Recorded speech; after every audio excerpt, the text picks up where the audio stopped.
Tuhan bersamamu. Inilah Injil suci menurut Santo Markus.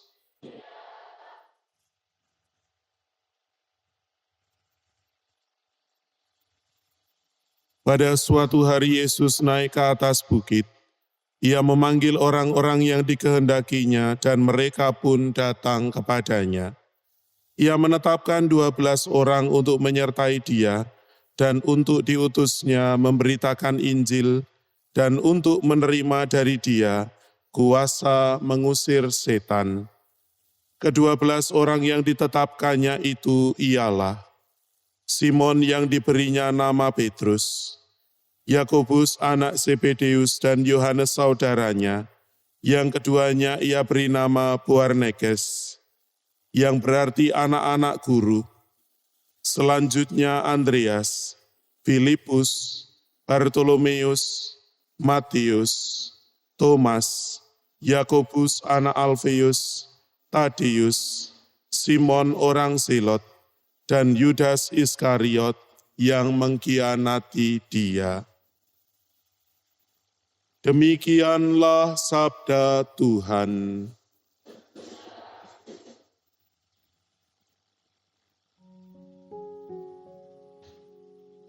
Saudara-saudariku yang terkasih dalam Tuhan, membaca dan merenungkan bagaimana panggilan para murid yang kita dengar dalam bacaan Injil. Tentu kita pernah mengalami hidup kita atau diri kita yang kalau diletakkan di depan cermin itu seringkali ada rasa tidak percaya diri, ada rasa tidak berharga, ada rasa tidak mampu dan seterusnya itu. Kadangkala itu juga terjadi pada kami para romo, para imam, ketika lalu menjadi romo yang ditugaskan di paroki ataupun juga dalam tugas-tugas tertentu.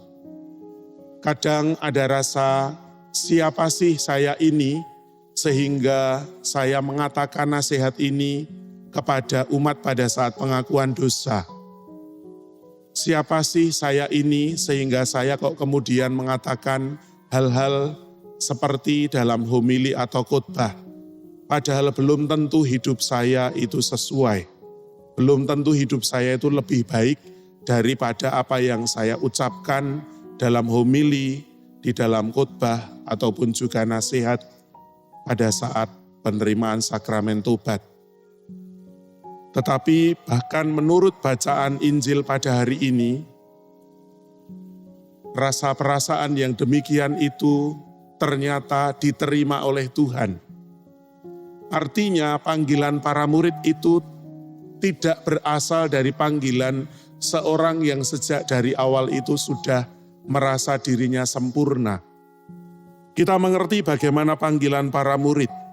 Simon yang diberinya nama Kefas atau Petrus, Yakobus anak Zebedeus dan Yohanes saudaranya, yang keduanya ia beri nama Boanerges. Ini adalah pribadi-pribadi unik, pribadi-pribadi yang mempunyai sifat yang kadang tidak baik. Petrus kenapa disebut batu karang? Barangkali karena keras kepala. Barangkali karena juga mempunyai sifat yang menggebu-gebu, tetapi di sisi lain itu juga seringkali salah dalam bertindak, tergesa-gesa dalam bertindak. Yakobus dan Yohanes yang disebut sebagai anak guru, menjadi orang-orang yang kemudian itu bersemangat tetapi sekaligus juga menjadi orang-orang yang gampang sekali menilai orang lain menurut pemahaman mereka, menyalahkan, menghakimi, dan seterusnya.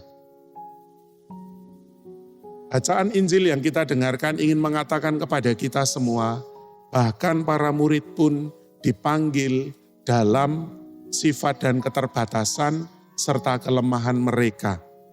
Dan mereka dipanggil untuk menjadi teman seperjalanan Yesus.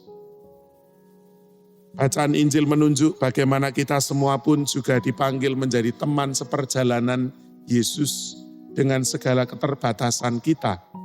Meskipun kadangkala kita merasa bahwa diri kita ketika lalu ada cermin di depan kita, kok ternyata lebih banyak kurangnya daripada lebihnya, dipergunakan, dipakai oleh Allah sendiri sebagai teman seperjalanan untuk mewartakan kabar sukacita.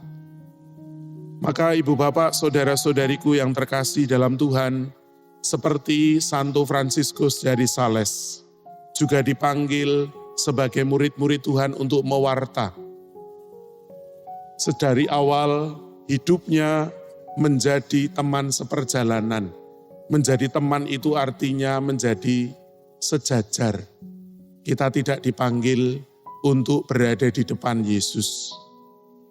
Sebab barangkali kalau mengatakan keterbatasan kita, kekurangan kita, kita tidak bisa menjadi pemimpin yang baik. Kita juga tidak dipanggil untuk terus-menerus berada di belakang Yesus. Sebab jika demikian, Tuhan tentu ada kalanya tidak berada bersama dengan kita, selalu memandu kita. Kita dipanggil untuk menjadi teman seperjalanan yang sejajar dengan Tuhan, dilibatkan di dalam karya pewartaan kerajaan Allah. Semoga pada hari ini kita pun juga menjadi teman seperjalanan, menjadi murid Tuhan yang mempersembahkan hidup dan perjuangan kita. Meskipun dipenuhi dengan keterbatasan, tetapi kita mau berkembang. Mari kita hening sejenak.